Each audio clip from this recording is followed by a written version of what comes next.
à tous, c'est Louisa et vous regardez Unlocked, l'émission qui décrypte les entreprises. Aujourd'hui, on reçoit Capgemini, ils vont tout vous dire de leur entreprise, mais surtout répondre à vos questions. Alicia, bonjour. Bonjour. Tu es responsable des ressources humaines à Paris, comment vas-tu ? Très bien, merci. Et pour discuter de Capgemini, aujourd'hui, tu n'es pas venu seul, puisqu'avec toi, il y a Guillaume, directeur infrastructure Rhône-Alpes. Bonjour Guillaume. Bonjour. Comment ça va ? Ça va très très bien et merci de nous recevoir. C'est avec plaisir. Aujourd'hui, on va parler de vos offres d'emploi, mais aussi des métiers de demain et de l'évolution des infrastructures qui notamment se modernisent. Mais ça, Guillaume, tu nous en diras un peu plus tout à l'heure. On va essayer d'éclaircir tout ça. Parce que ta mission arrive, tu vas devoir nous pitcher en 1 minute 30 ce qu'est Capgemini. Alors on passe tout de suite au Pitch Me That.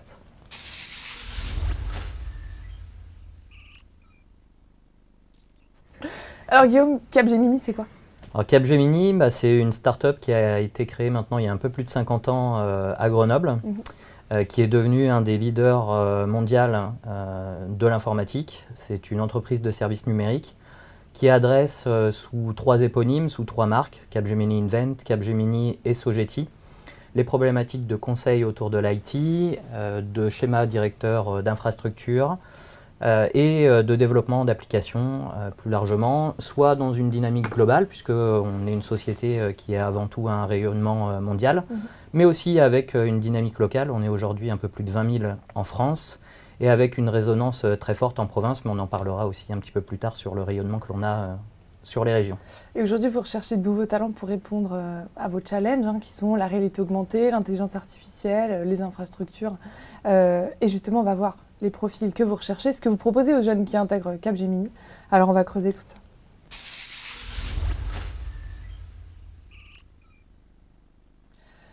Alors, vous recrutez en stage, en alternance et en CDI. Est-ce que vous recherchez plutôt un profil ou un diplôme en particulier ? Plutôt des profils. Donc je parlerai d'ingénieur cloud, ingénieur DevOps, ingénieur système, ingénieur de production. Plusieurs métiers de ce type-là. Guillaume, il me semble que tu as des alternants ou des stagiaires qui travaillent avec toi. Oui, chaque année, on a plusieurs dizaines d'alternants qui nous rejoignent. Pour rien trahir, sur la région Rhône-Alpes, aujourd'hui, on est un peu plus d'une quinzaine de stagiaires et d'alternants à l'heure actuelle. La volonté, c'est de pouvoir intégrer les personnes le plus en amont possible et puis de leur proposer des CDI. Et donc, on a un taux de transformation qui est excellent puisque l'an dernier, il y a 98% des alternants qui ont souhaité continuer avec nous et qui nous ont rejoints sous la forme d'un contrat à durée indéterminée. Et qu'est-ce que tu donnes comme mission, par exemple, à un alternant qui intègre ton équipe ? Alors, ça peut être très varié, c'est en fonction aussi. On prend en compte la volonté de chaque stagiaire ou chaque alternant de travailler sur tel ou tel domaine.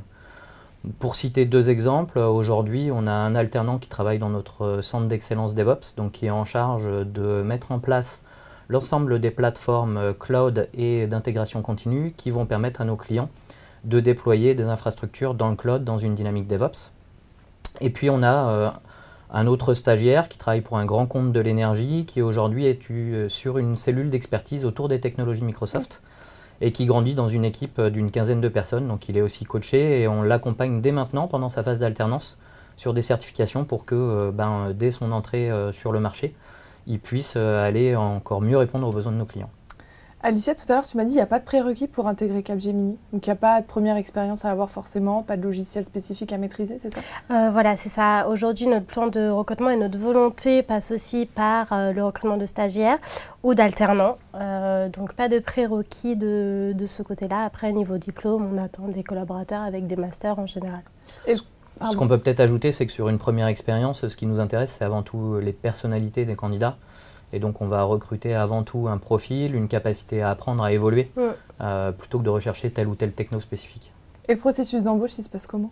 Alors, on partage donc sur la France une préqualification téléphonique orientée RH, un premier entretien donc avec une charge de recrutement ou une responsable ressources humaines et un autre entretien plutôt opérationnel avec le futur manager du collaborateur. On va parler un peu plus du sujet du cloud. Tu me l'as dit, c'est difficile à pitcher, mais je te fais confiance, Guillaume. Alors, demain, le cloud, ça permet de développer les infrastructures. Qu'est-ce que tu peux nous dire là-dessus ? Ce qu'on se rend compte, c'est que le marché de nos clients évolue pleinement. On se doit, nous, de rentrer dans ces phases d'accompagnement et de transformation des infrastructures qui est extrêmement rapide. Il y a une vraie accélération depuis ces 3 dernières années. Aujourd'hui, il y a 3 grosses tendances que l'on voit qui sont déjà présentes, c'est le cloud, le DevOps, la cybersécurité. Mais on se prépare aussi aux métiers de demain, hein, parce qu'il y a une grande partie des métiers que l'on exerce aujourd'hui qui n'existeront plus demain, autour de l'automation, autour de l'intelligence artificielle. Et tout ça, on commence déjà à le préparer autour de nos plans de formation et d'accompagnement de nos collaborateurs. Et vous recherchez des jeunes talents justement pour qu'ils vous aident là-dessus sur ce genre de mission. En 2019, il y a combien de recrutements de prévus? On a un plan de recrutement donc, sur la France de 1000 talents. Et la moyenne d'âge? Alors la moyenne d'âge en région aussi autour de 37 ans, sur l'Île-de-France un petit peu plus. Et j'imagine qu'il faut s'adapter à ces évolutions, c'est-à-dire qu'il y a des formations perpétuelles en interne? Oui, effectivement. Donc, nous avons pour chaque collaborateur des plans de formation individuels. Donc, nous avons un institut de formation. Nous pratiquons des formations en présentiel, en e-learning. Et nous avons également plusieurs cursus de certification autour de l'architecture ou autres termes plutôt techniques. Et ça, autant pour les stagiaires que les alternants ou ceux qui ont un premier emploi? Oui, ou même les plus expérimentés, effectivement. Ils ont un manager quand ils intègrent l'entreprise? Oui, bien évidemment. On a aussi une déclinaison de ce qu'on appelle un career manager. C'est un manager de proximité qui est souvent soit un responsable opérationnel, un team leader, et qui va le suivre tout au long de sa mission, tout au long de sa carrière, pour pouvoir être au plus près de ses préoccupations et au plus près de ses besoins de formation. Est-ce que ça veut dire qu'il y a un parcours type ou individualisé au sein de Capgemini? Est-ce qu'il y a des parcours types, on commence stagiaire, à prendre un CDI, on devient manager? Ou alors c'est vraiment en fonction des profils? Alors je dirais c'est en fonction des profils, en fonction aussi peut-être des compétences et des volontés de chaque collaborateur. Il n'y a pas qu'une seule évolution. La filière managériale est une des filières. Il y a aussi des personnes qui choisissent d'évoluer vers des filières techniques, des filières d'architecture ou des filières d'engagement qui portent les engagements auprès de nos clients. Et donc c'est toute cette pluralité de métiers que l'on va rechercher après dans la progression de carrière en fonction des envies de chacun, évidemment. Et est-ce que les métiers d'ingénieur se féminisent chez Capgemini? Alors moi j'ai un petit peu de fierté quand même, je suis obligé de le dire. Sur la région Rhône-Alpes, cette année, on est à 27% de part féminine recrutée. Et la volonté, c'est d'aller chercher sur l'ensemble de la France 25% de recrutement féminin.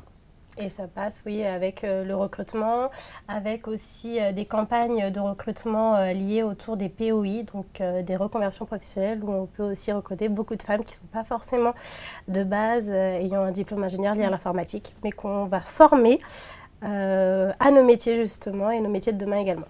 Tout à l'heure, vous m'avez parlé de la flexibilité. Qu'est-ce que tu peux nous dire là-dessus? Alors, sur la flexibilité...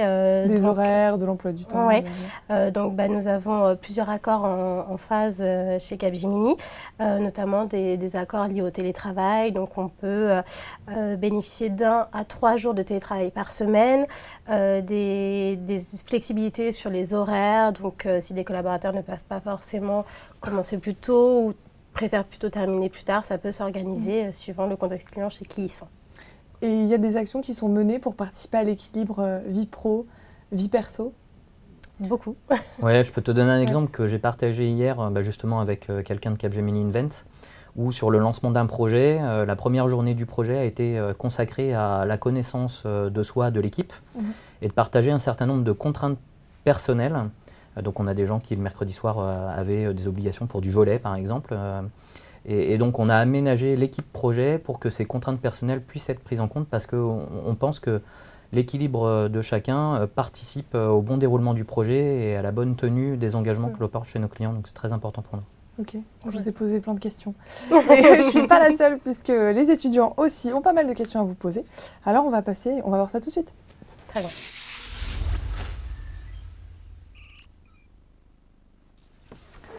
Alors on va prendre la première question. J'ai une deuxième question de savoir s'il y a des activités organisées pour l'intégration de vos stagiaires. Alors l'intégration, comment ça se passe pour un jeune entrant? Alors, nous avons le process d'introduction, donc onboarding, qui se déroule au château Capgemini, donc les Fontaines. Et c'est 2 jours en immersion donc, au château avec différents ateliers. Et des soirées aussi à thème pour permettre à nos nouveaux embauchés de commencer à créer leur réseau et aussi découvrir notre activité chez Capgemini. Ils entrent un peu sous forme de promotion en fait. Oui, c'est un peu ça. Après, ce qui se passe au château reste au château. Je resterai là-dessus. On fera la suivante. Que disent les anciens stagiaires de votre entreprise? Bah du coup, ils disent rien puisque tout ce qui se passe au château. Voilà, c'est ça. Non, je pense que la meilleure réponse à ça, c'est le nombre de stagiaires qui décident de rester dans l'entreprise après avoir effectué sur leur période de stage ou d'alternance. Ok. Donc, Tu m'as dit tout à l'heure, sur 17, il y en a 16 ouais, que vous avez ça. recruté, c'est ça en Et CDI? parce que le 17e est parti à l'étranger. Un Tout est très bon. beau taux de transformation. On continue. Do I need to be fluent in French? Alors, est-ce que les étrangers peuvent postuler et doivent a priori maîtriser le français parfaitement? Alors, les étrangers peuvent postuler chez nous, bien sûr. Une maîtrise du français est préférable. Maintenant, je recrute aussi des collaborateurs qui viennent d'Inde et qu'on forme nous-mêmes quand même au français pour leur permettre aussi de mieux vivre en France. Non. Non, je suis entièrement en phase avec ce que dit Alicia. Bonjour, je voulais savoir quelle perspective d'évolution on pourrait avoir dans votre métier. Alors, les perspectives d'évolution, elles sont pour moi limitées aujourd'hui par notre imagination, parce que très clairement nos métiers évoluent à grande vitesse. Plus concrètement, je parlais des 3 filières managériales, techniques ou engagement. Et c'est aujourd'hui les 3 filières que l'on peut explorer lorsque l'on rentre au sein du groupe Capgemini. Après, il ne faut pas oublier la dimension internationale, la dimension managériale qui peut venir compléter aussi ces schémas d'orientation. Donc, je ne me fais aucun souci sur l'employabilité de nos employés, de nos collaborateurs dans le futur, c'est pas de problème. Est-ce que les jeunes entrants viennent plutôt pour chercher une formation, une expérience, ou alors est-ce qu'ils viennent pour faire carrière chez vous? Alors, je dirais pour faire carrière. C'est très différent. Il y a des collaborateurs qui vont venir chercher parce qu'on a des domaines d'expertise très pointus. Et je sais que typiquement sur le centre d'excellence DevOps, aujourd'hui, on a une vraie renommée au travers des retours d'expérience que l'on a. Mais les personnes n'oublient pas que oui, il y a des plans de carrière qui peuvent s'offrir à eux et les plans de formation qu'on propose viennent nourrir aussi ces ambitions-là. Ok, Et toutes ces années. on continue. Est-ce que vous travaillez plus dans des espaces ouverts ou est-ce qu'on travaille plus dans des bureaux fermés? Comment s'organise Alors, aujourd'hui, nous avons inauguré notre nouveau siège à Issy-les-Moulineaux. Donc, nous sommes en flex office. Voilà, sur la région, c'est également pareil. Oui, c'est la même chose. Donc, on a du mobilier qui est très varié, des espaces de travail, je dirais, classiques, avec des bureaux qui permettent d'accueillir l'ensemble des collaborateurs, et puis des espaces un peu plus informels, avec des canapés, avec du mobilier qu'on peut déplacer pour justement organiser des réunions de travail, des choses comme ça, des brainstorming. Mais c'est plutôt à tendance ouverte. Ok. Est-ce que vous pratiquez le télétravail? Est-ce qu'il y a des collaborateurs chez vous qui le pratiquent déjà? Ok, on en parlait tout à l'heure justement, donc c'est un des avantages au sein du groupe Capgemini. Donc l'accord télétravail permet de faire bénéficier aux collaborateurs de 1 à 3 jours de télétravail par semaine. Quand tu dis collaborateur, c'est stagiaire, alternant et premier emploi? Alors plutôt premier emploi et même expérimenté. Pour les stagiaires et alternants, il est préférable quand même de pouvoir les encadrer au quotidien par leur manager pour une montée en compétences. Ok. On prend une dernière question. Si je ne m'entends pas bien avec mon manager, comment est-ce que je peux gérer la situation correctement? Eh ben, on change de manager, tout simplement. Alors on fait comment? On va voir Alicia, on lui dit je veux changer de manager et... Mais oui, très clairement, ouais. oui. Aujourd'hui, on se laisse la possibilité de ne pas s'entendre forcément avec tout le monde. Donc tu peux avoir un courant qui ne passe pas et donc demander à être suivi par quelqu'un d'autre parce qu'il y a un meilleur feeling. Et c'est pour moi très très important qu'on puisse aussi individualiser celui-là. Ok. Alors, en tant que manager, en tant qu'expert, vous avez des conseils à donner à ceux qui nous regardent. Alors, je vais prendre vos conseils importants d'experts et on va voir ça dans Tips to be on top.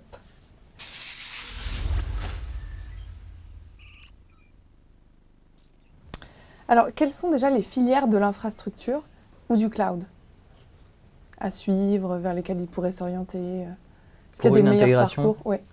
Alors, on recrute sur des filières classiques, école d'ingénieur, master. Alicia le disait, on a aussi des promotions qu'on appelle des POEI qui permettent de transformer des personnes qui avaient un métier plutôt dans des filières scientifiques pour intégrer des filières plus classiques de SN. Après, il n'y a pas de filière attendu lorsque l'on rentre au sein du groupe Capgemini, puisqu'il y a quand même une pluridisciplinarité qui est extrêmement importante. Et donc, on va aller à la fois chercher des personnes qui sont en mesure de porter des compétences sur de l'infrastructure. On a aussi besoin, paradoxalement, maintenant de plus en plus de développeurs, parce que avec le DevOps, les infras se rapprochent du dev, le dev se rapproche des infras, la sécurité vient en transverse de tout ça. Donc, on est vraiment très transverse sur l'ensemble des métiers de l'IT aujourd'hui. Ok. Le soft skills qu'il faut posséder, selon vous? Tu m'as parlé du côté humain tout à l'heure. Ouais. Guillaume. Une ouverture vers les autres, vers le monde. J'y attache une part extrêmement importante. C'est surtout sur les jeunes diplômés, on va avant tout recruter un profil, une personnalité. Donc moi, le conseil que j'aurais à donner pour un entretien de recrutement chez Capgemini, c'est avant tout de venir au naturel. Ok. Le hard skill de demain à posséder? La capacité à apprendre. Et faire de la veille technologique également. Une astuce justement pour faire la différence en entretien. Est-ce que tu fais passer des entretiens, Guillaume? Oui, bien sûr. Pour toi, ce qui fait la différence d'un candidat à un autre? Vraiment la personnalité. Ouais. Tu t'intéresses déjà, bon, tu as déjà eu leur CV, j'imagine, en amont, tu leur poses directement des questions sur eux ou est-ce que tu veux revenir sur leur parcours? Alors, je commence classiquement par leur présenter le groupe Capgemini et puis la région Rhône-Alpes pour ce qui me concerne. Ensuite, on a une phase où je veux les entendre sur leur parcours, ce qu'ils ont fait, leur vécu, y compris hors monde professionnel, ça m'intéresse, ça vient nourrir aussi la réflexion. Et souvent, la suite, c'est de parler de ce qu'ils ont envie de faire. Le but, c'est de pouvoir faire matcher leur projet personnel avec ce que l'on est en mesure de leur proposer et de bien voir s'il y a une adéquation et de pouvoir construire ce parcours ensemble. Et ça commence pour moi dès le début de l'entretien. Pour toi, Alicia, c'est pareil? Effectivement, oui, c'est pareil. Est-ce que tu demandes une lettre de motivation? Et qu'est-ce qui, pour toi, saute aux yeux quand vous lisez un CV? Qu'est-ce qui vous attire tout de suite? Qu'est-ce que vous attendez surtout dans ce CV? Alors moi, la lettre de motivation, je ne suis pas forcément pour. Non.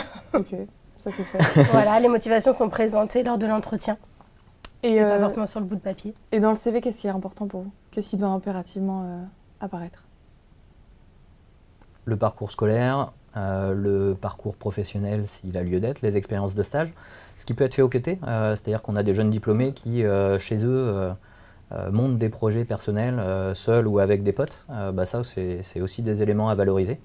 Et puis après, un peu de la personnalité, quelques hobbies classiquement, quelques éléments sur des voyages ou sur des choses qui les passionnent, il ne faut pas hésiter. Puisque les centres d'intérêt semblent ressortir et être de plus en plus importants, Ouais. pourquoi les centres d'intérêt sont aussi importants, presque plus que le diplôme?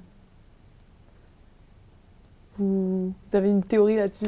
Eh bien, ça nous intéresse. En entretien, ça permet aussi de voir un peu la personnalité qu'on peut avoir en face et de partager parfois aussi des centres d'intérêt et de découvrir aussi d'autres choses. Ouais, on est une entreprise de services numériques, mais la valeur ajoutée que l'on a et que l'on porte aujourd'hui chez nos clients, elle est avant tout portée par nos collègues, nos collaborateurs. Et donc, c'est l'humain qui va primer. Tu peux nous donner des exemples que tu leur poses en entretien? Est-ce que tu as des questions originales ou c'est des questions... Alors, c'est vrai que j'aime bien poser... alors, on peut faire des entretiens en français ou en anglais. Et c'est vrai que j'attache une importance à savoir, par exemple, quels sont les derniers voyages réalisés. Sinon... Je réfléchis. Rien qui te vient. Et Non, alors, non. quels sont par exemple, lorsqu'ils te présentent en entretien, qu'est-ce qu'ils peuvent vous dire sur les infos marchés ou les innovations de demain du secteur pour qu'ils puissent vous montrer qu'ils sont vraiment investis sur le cap, justement, vers lequel s'oriente l'entreprise? Ouais, c'est important, je pense, déjà de savoir quel est le groupe Capgemini, c'est-à-dire qu'ils viennent aussi avec leur vision du groupe, qui peut être pleine, entière ou pas forcément, que l'on complétera évidemment. Et puis qu'ils se soient renseignés aussi sur les tendances du marché, parce que on aime bien les gens qui ont des convictions. Donc si eux-mêmes arrivent déjà avec des convictions en entretien, c'est quelque chose qui nous plaît. Tu peux nous dire 2-3 mots de ces tendances de marché, où ils peuvent prendre le tips et vous le ressortir en entretien? Le tips, on en a parlé, Cloud DevOps, c'est les mots magiques actuellement. Cybersécurité, ça rentre aussi dans le package. Et demain, on va plus pousser vers des filières de data analyst, d'intelligence artificielle, donc avec pas mal d'IA, pas mal de big data. Voilà, c'est quelques exemples. Bon, vous connaissez les mots magiques à ressortir en entretien maintenant, il n'y a pas de raison. Alors maintenant, ça va être votre carte blanche. C'est vous allez dire ce que vous voulez sur Capgemini. Alors on passe tout de suite à la dernière rubrique.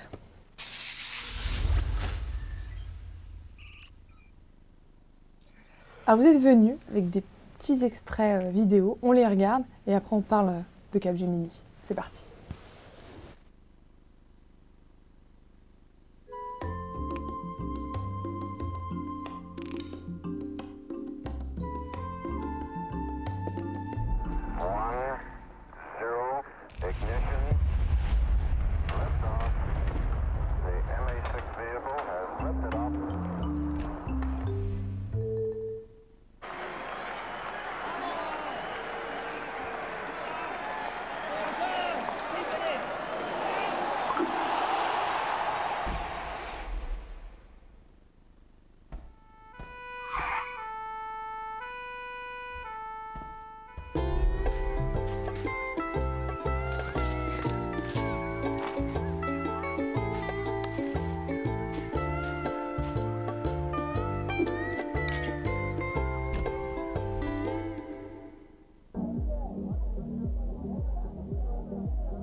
20 ans, les infrastructures ont évolué.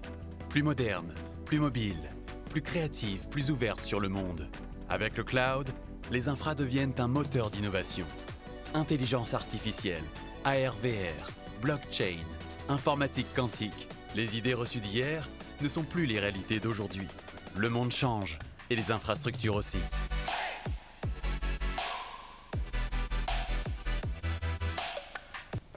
Alors Guillaume, qu'est-ce que tu peux nous dire de ces petits extraits vidéo? Bon, ce que je retiendrai, moi, c'est automatisation. C'est un mot que je n'ai pas donné dans les tips, mais c'est vrai que nos métiers se transforment autour de l'automatisation.